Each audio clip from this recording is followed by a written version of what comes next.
still there.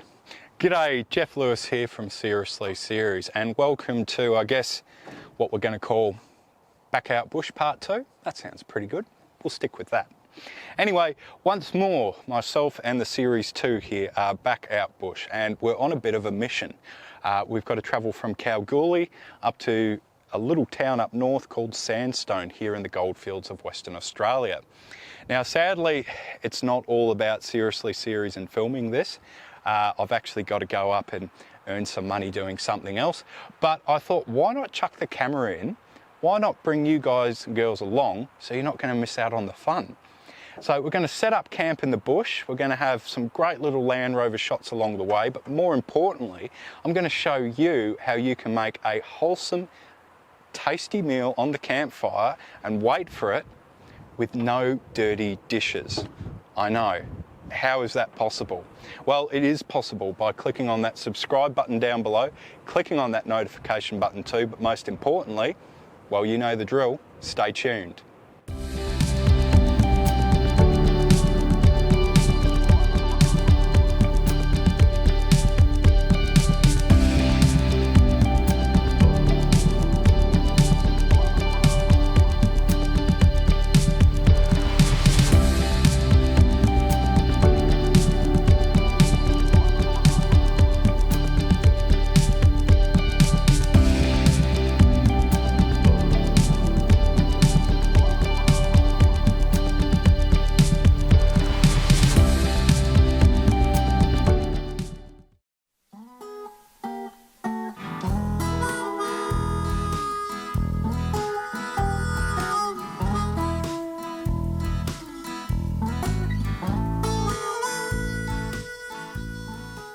Pretty good. We've done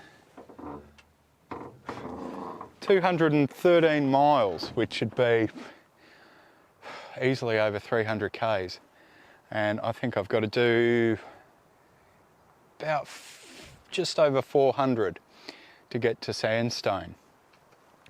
So I was driving down the road and there's a massive thunderstorm brewing to the north, so I was like, right, we're going to set up camp.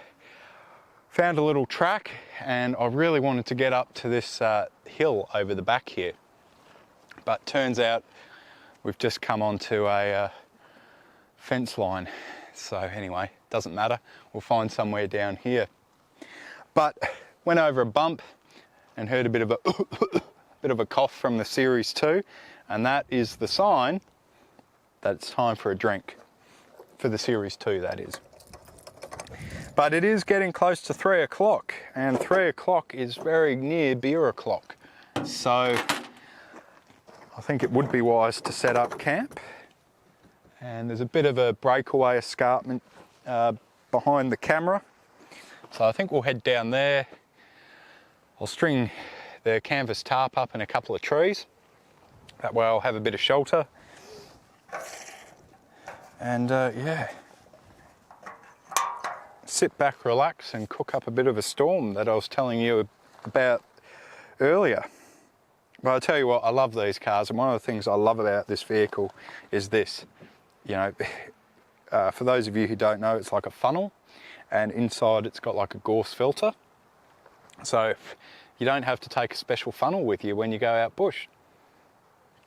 You know, they thought of everything. Even cruise control. You got a hand throttle.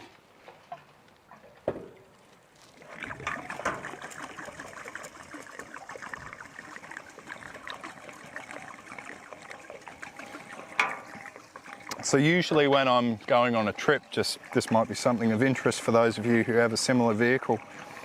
It's a bit eye-watering compared to, I guess, modern vehicles. I sort of function on 20 litres per 100 k's.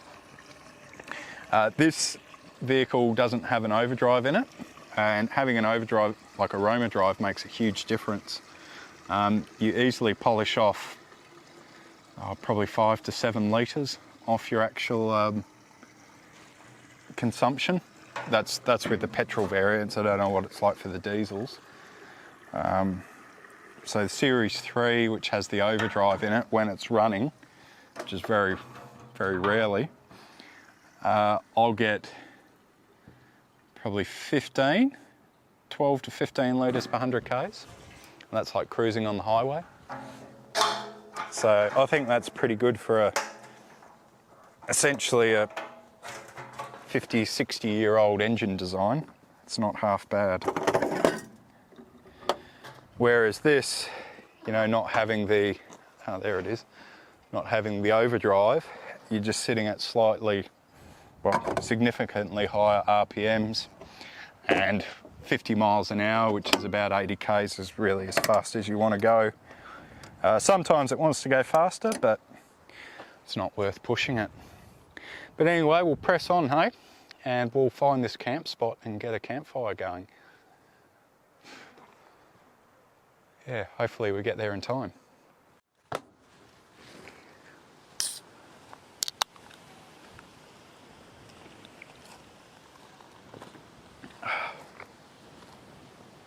Oh. Oh. That wasn't a struggle. So here we are at Seriously Series Field HQ, and after travelling down the fence line, something miraculous happened. Travelling down fence lines, usually there's one side that's really, really good, and there's one side that's a little bit more neglected. And naturally, we were on the side that was a little bit more neglected, but a bit more interesting too. So I got a bit rutted out and all the rest, and I was hoping and praying that it would come to a gate at some point and I could cross over on the other side, which was much better. Anyway, it did that, but it did a lot more. It actually came to a bit of a, I guess, a T intersection, and I realised that there was two gates. I looked at it and went, oh, pretty major road. And lo and behold, there was a sign saying the Mount Ida Conservation Reserve, and that's where we are now. And it's brilliant because I think I was describing earlier, there was these sort of prominent hills. So we're literally camped on the side of the creek with I guess the gap or the gorge behind us, and top spot. There's a little rock hole down here, or depression I should say, in the creek bed, and there's water in there. I found that by chance just by driving past here, but I'd been tracking cattle trails coming in here, and you could see that all the dust and the sand was really, really fresh, and all the hooves were sort of pointed this way. So yeah, so it's an incredible little spot. And I drove up to the top of the other ridge, and I'll take you up there tomorrow morning. But incredible rocks. They're banded iron formations, and basically this is, I guess you could say a bit crudely, it's sandstone that's full of lots of iron. And there's some juicy little quartz veins in there too, so there's a bit of gold in the area. And you don't have to be a geologist to know that. When you see a lot of black polypipe coming out of the ground, then you know there's been a drill hole or two there. So, lots going on. But I put up the tarp because I think, well, it did look like there was going to be a bit of a thunderstorm, but knowing my luck, it's all blown over because the wind's no longer coming from the north, it's coming from the south, so it's blown it away. But anyway, plenty of firewood, so I'm going to get a good fire going, and we'll cook up that cuisine that I was talking about. And tomorrow we'll go for a little bit of a look around, put the Series 2 through its paces, and move on up to Sandstone.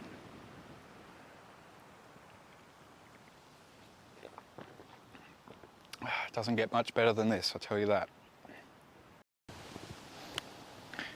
There we are, there's our corn. And we'll just poke the spud with our knife. It's still a little bit hard. That one's okay. That one's all right. Move that one up there. cover that.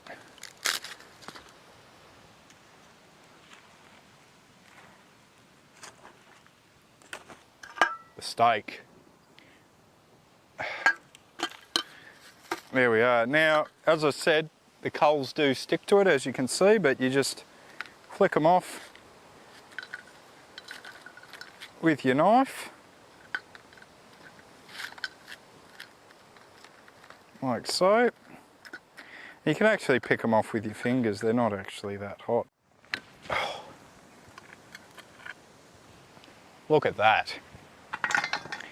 Now, I know many of you are probably thinking the steak might be a little bit dirty, but ash from the fire, as I've demonstrated in a previous video in our Golden Quest series, is what we all used to use back in the day instead of toothpaste. So this in itself will actually help to clean your teeth so you can have a nice pearly white smile while being out here in the bush. But anyway, it's not that bad.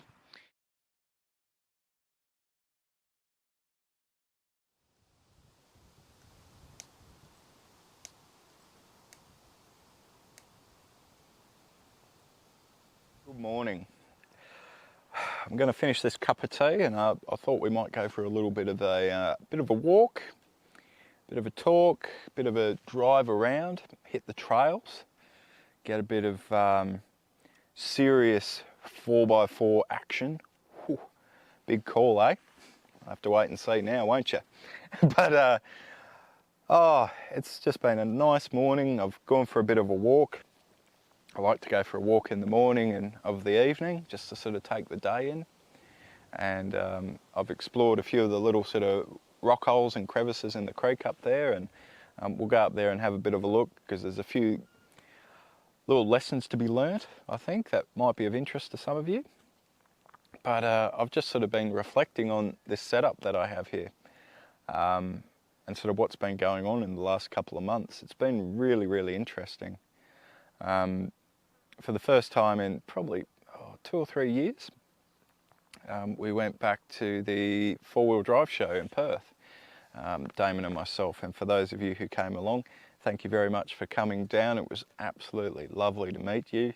And, you know, it's the highlight of the show. It really is. I'm not joking. It is the highlight of the show. You know, there's a lot of there's a lot of stuff that goes on there, but at the end of the day, it's about having that opportunity to put a face to a name. You know, that's number one, because we can't do this without you guys and girls. That's the fact. It's irrefutable. So, you know, it was really, really good that. But I don't know, I find it really just, it's all a bit eye-opening. And it was a great experience this year, partly because we travelled with Mark and Nick, or Nick and Mark, from Sidetrack Australia. And the enthusiasm that those guys have, and just the down-to-earth, genuine nature that they are, you know, they're just top blokes. And everyone, I'm sure, if you're watching this and you've met them at the show, you know, you'd agree wholeheartedly. But that was great. But at the show, it's insane, and it just seems to get more and more each year. How much stuff people take away with them camping, and I'm not tut-tutting here, and I'm not you know, trying to belittle anyone or talk down to anyone, but it's just an observation. It's just insane. Like here, I've got my tarp, and I'll chuck the swag under there before we go off for a walk. I've got my fridge in the back, which is a bit glamp-esque for the Series 2, I'll admit. I wired a cigarette lighter socket in the front before heading off on the trip, and wait for it, it's even got a USB port. I know, I'm getting soft. But I don't need a dual battery system. You know, the fridge won't chew the battery down beyond 10 volts. I only need 6 volts to create a spark. And I've got the crank handle in the car. I've got my solar blanket out the front, which are fantastic. And that's already bumped it up within an hour or two up to 13.8 and it's just floating. And I had a awesome dinner on the campfire last night, steak and 3 veg and no dirty dishes. So I think I'm living like a king.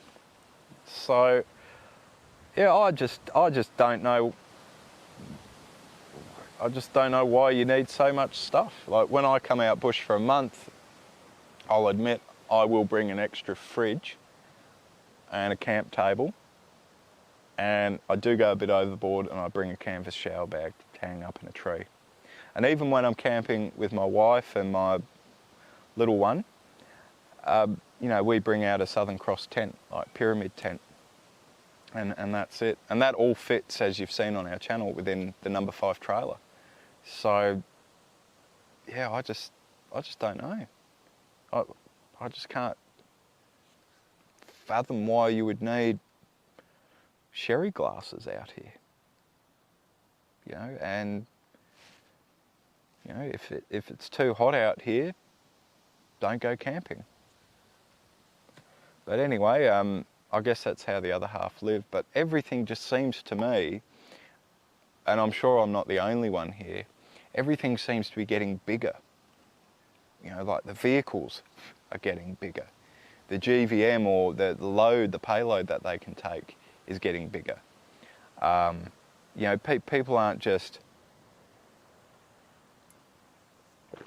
pottering around in these anymore, fair enough. Or even pottering around necessarily in like a old 80 series or a GQ Patrol. You know, they're going out and buying ex-Army Unimogs and Mack trucks. Like, there's a reason why the Army used them, and that's because they're not efficient when it comes to fuel. And they're not fast either, I'll tell you that. So, yeah, and there was quite a few I think 250s or 350s at the show, and Dodge Rams, and you know, I'm sure they're great in the States, but over here, it's just, you know, it's a lot of weight to carry around. And do you really need it? As you'll see, we'll go find some water today, so I can have a bit of a wash. Yeah.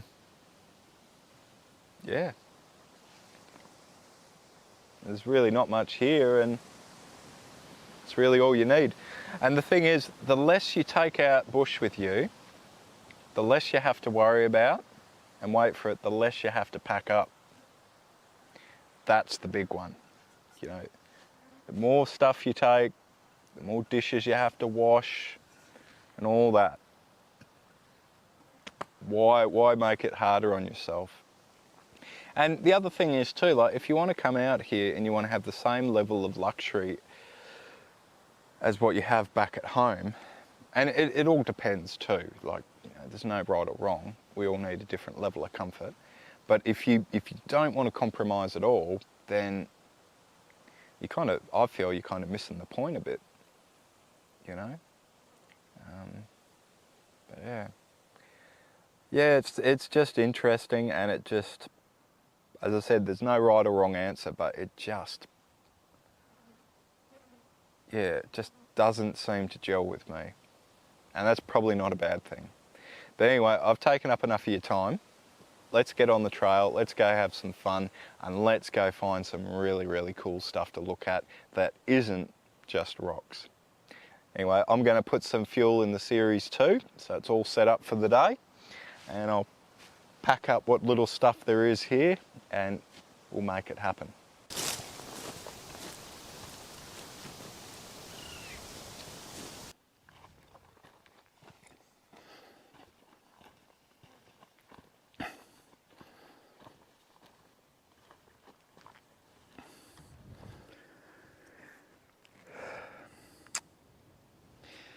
It's a real shame, and this is one of the problems of being out in this part of the world today, something that the early explorers and the other people that traversed this country back in the day didn't have to worry about. Livestock, or particularly cattle out in this part of the world, can really spoil a good water hole. And the water that we've got here today has been sadly tainted. We've got obviously feces all throughout it, and a lot of other stuff that I don't need to talk about. So it means pretty much for us, if we're in a survival situation, you wouldn't really want to drink this water. You'd have to be pretty desperate. And if you were going to drink it, you would want to boil it for a very, very, very long time and chuck a couple chlorine tablets in there or water purifying tablets just to try and get all the, E. coli and all the nasties out of it. But it doesn't mean that there isn't water here still to be found. One of the most important things that you can do is actually look up and down the creek line. And to do that, what we're going to do is cheat a little bit here today. We're going to hop in the Series 2 and we're going to head down this way because there's a few interesting little features and undulations in the creek bed that are well worth having a look at. So anyway, we'll go fire up the Series 2 and hit the trails.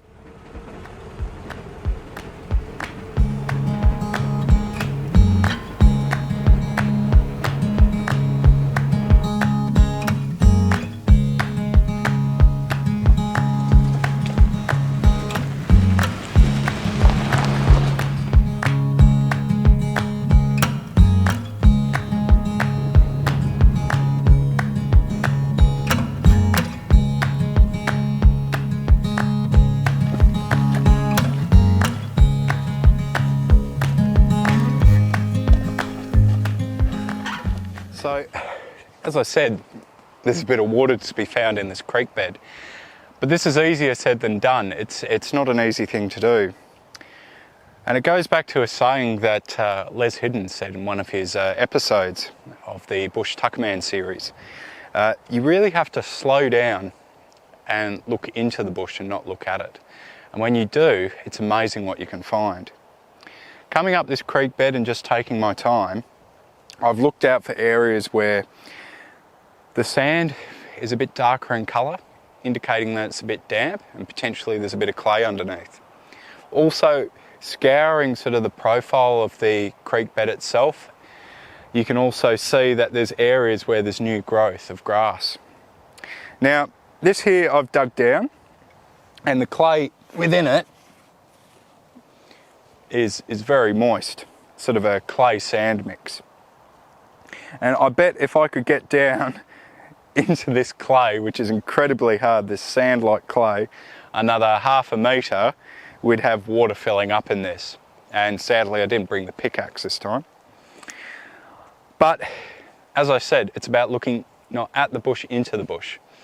It's also about listening. If you listen, you'll learn. And listening to, is there birds around? If there's birds, that's a pretty good indicator. We've already seen there's cattle around from the remainders of the out trays, you could say. So there has to be a half decent amount of water around to sustain them, which we've seen. But the other thing you have to look out for is insects, particularly dragonflies, bees, native bees, wasps, that kind of thing. And I'll show you why that's so important a little bit further up the creek bed. Can't win all the time, eh? But we're going to win today, either way.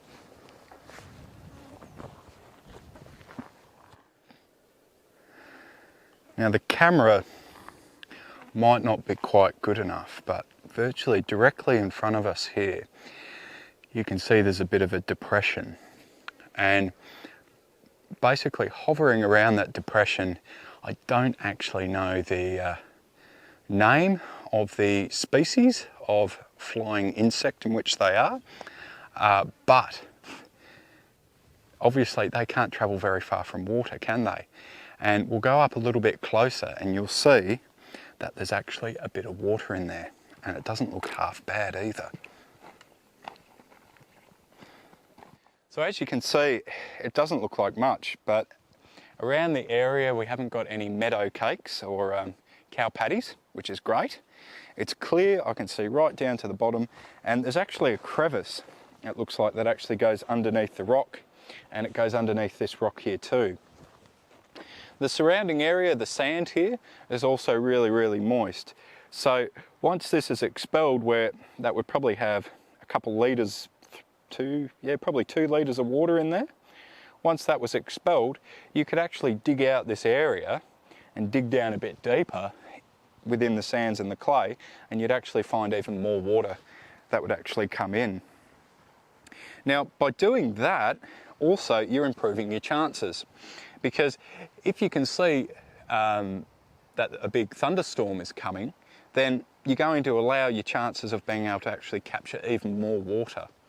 And that's where one of the great things to carry with you, once again, and I keep saying this, is a canvas tarpaulin.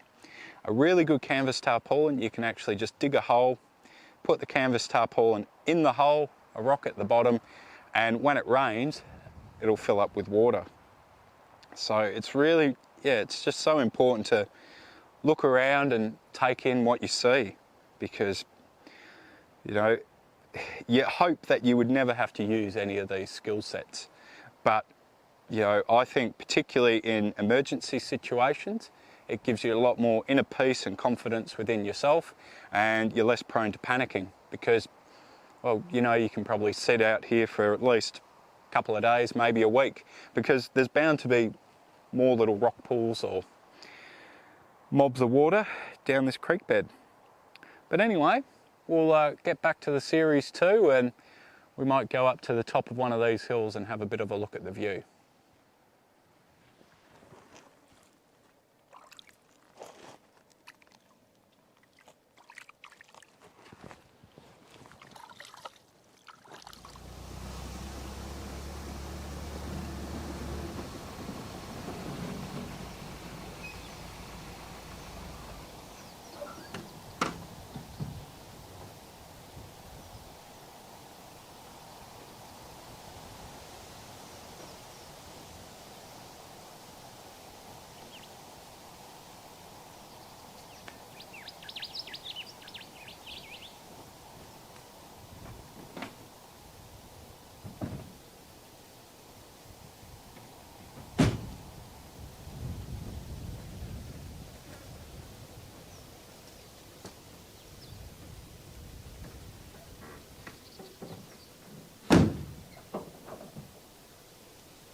Car that can, and hopefully I don't fall over on these rocks here. But it's really impressive, this hill out here. I think it's around about 500 metres above sea level, I saw on the map, and the surrounding countryside's around about 300 metres above sea level, which is quite high, but that's what it is. And the rock that we've got here that actually forms this impressive ridgeline that you can see behind me here is actually made out of a rock called a biff. And no, it's not a fight at a pub. No, it's known as a banded iron formation. And these formed typically in different parts of the Earth's history where basically oxygen wasn't really all that much present in the Earth's atmosphere. The Earth's atmosphere was a lot more acidic. And therefore iron could basically be deposited into the world's oceans and basically lie dormant, not reacting with anything on the ocean floor. And that's exactly where this formed, on the ocean floor. And over millions of years, billions of years you could say, things have changed, moved around, it's been uplifted, and it's formed this ridgeline that we see here today. But because the rock contains vast amounts of iron, and now it's exposed to the Earth's atmosphere where we have wonderful oxygen that we breathe in on a day-by-day basis, that metal, like your car, rusts if it isn't protected with some kind of paint and primer. And that's why we've got these brown rocks you can see here today. You can see further evidence of how they've formed over the years by the actual layers in the rock, or the strata. And the sands that have been sandwiched in between, which have now been cooked up to form quartz. Because sand in its elements is basically silica, which forms glass. So when it's cooked up, it forms, you know what, glass. Now, why am I talking about all this? Well, this rock in particular, because it has a lot of iron in it, usually is associated or found where there's a little bit of gold kicking around the area. Because gold likes to shack up with iron. They're attracted. I don't know why. You can go out and try and find that for yourself. But it is something that has been found with many deposits in the area. And there's actually quite a few drill holes kicking around the area too. So that's another good indicator that something is going on here beneath the surface. Anyway, I better hop back in the Series 2 and stop prattling on and go down and make a bit of lunch and get ready to hit the road, sadly. But anyway, we'll see if we can make it back down the hill in one piece.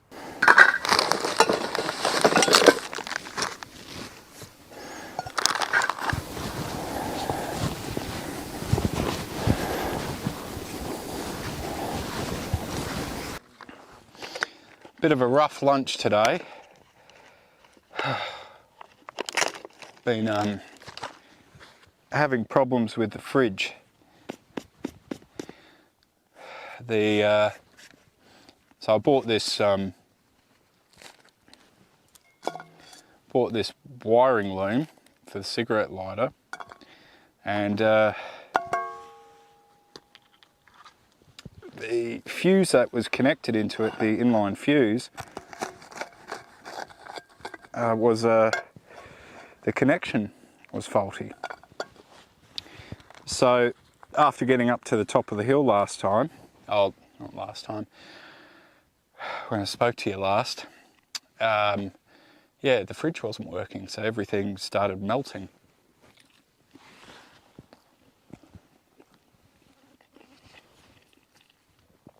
Including the butter, which you can't have that.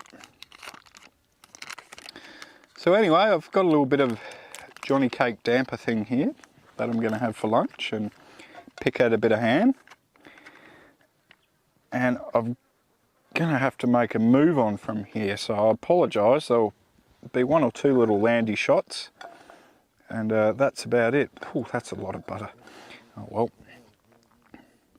make butter while the sun shines, eh? Yeah, so I'll hit the road, head up to Sandstone and go and earn some money, I guess.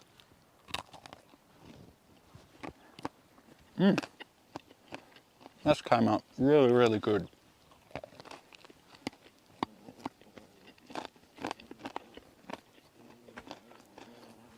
No dirty dishes.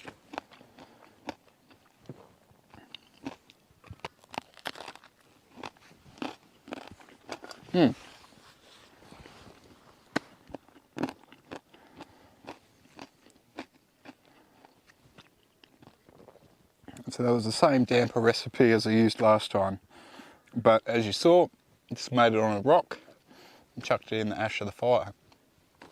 Perfect. But anyway, thank you all very much for coming along on this trip, and I hope you've enjoyed this video and all the stuff that we've had a look at along the way. And look, if you are enjoying the content here at Seriously Series, I know I'll always say this, but it does make a big difference. You know, please check us out on Patreon, Seriously Series. You can click on the Patreon icon at the top right hand corner of your screen, and basically it's just a way of supporting the generation of content here. You know, I think the minimum we should ask is $1 per video per month, and you can cap that at whatever you like. So we're not asking you to give up your Friday beer money. Definitely not. But anyway, thank you to all of you who have been supporting us via Patreon. This and a heck of a lot more has come out of your very, very generous donations. But anyway, I better hit the road, finish my lunch and make things happen. So we'll catch you on the next adventure. See you then.